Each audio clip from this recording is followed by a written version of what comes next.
Got it, okay. So this one here, today's the 16th right now. Yesterday was the 15th, and we just changed filters on 7 of our vacuums.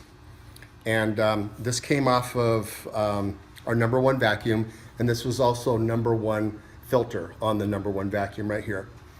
And I got a call today. You can come closer.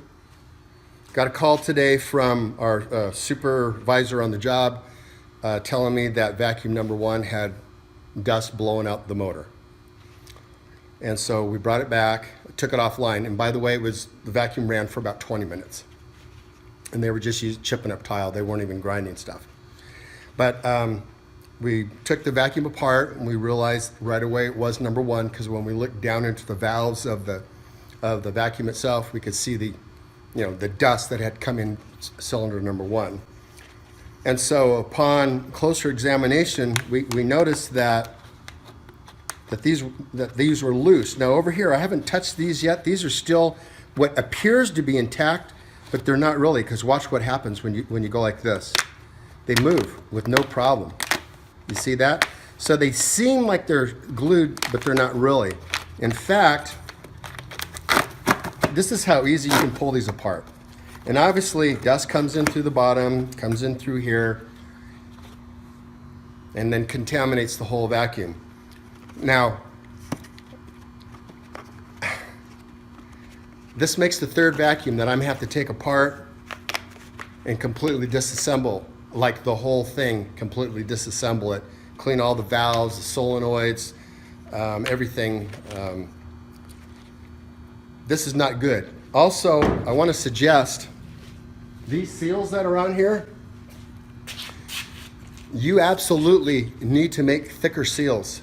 These things do not compress sufficiently enough, really, to get a good seal around here. You've done away with your O-rings and stuff here.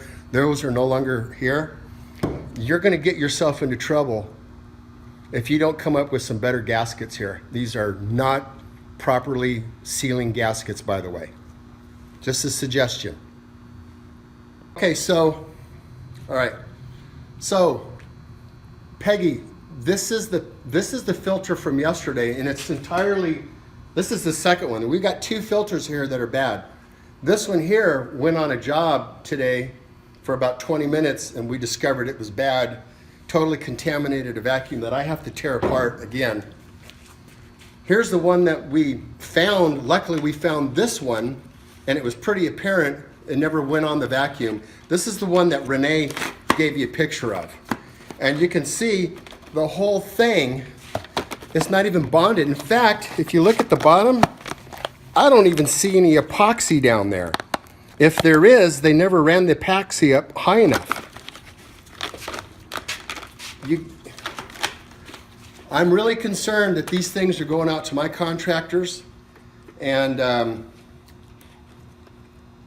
these are causing problems with the vacuums, because once the dust goes into the vacuums, then they have to be completely torn apart.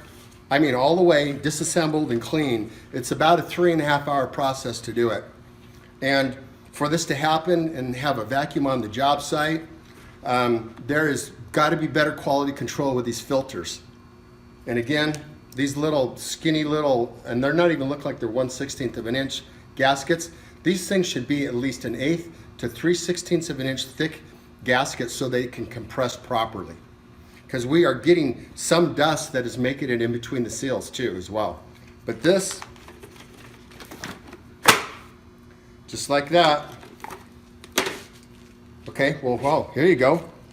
This is what it looks like. You can tell that these things barely touched here. This epoxy should have, there was another almost 1/4 of an inch up that this epoxy could have went in there. This is not full of epoxy. So if you've got a whole bunch of these out there, you're gonna have problems with people's vacuums. I'm doing a little more investigating on what's going on here. I know you can't tell in the video, but the epoxy at the bottom is up high enough that the wire screen and all of the filter is completely embedded down there. And if you look very closely down in here, the epoxy is much thicker, taller than it was here. And if you look over here, you can see that nothing was even bonded around the edges. It barely kind of touched right into here. There are a few places, there they go. Just a few of them just barely touched on the outside edges here. This wire screen was never even bonded, embedded in this epoxy here. Your filter manufacturer made some pretty serious mistakes on this last run of filters. And you know, I never noticed any problems with the blue ones. As soon as you changed over to these red filters, I don't know if it's a different manufacturer is manufacturing for you. This is where the problem started right here, these guys right here. I'm happy to send you these back, but this needs to get cleared up. This is a pain in my ass.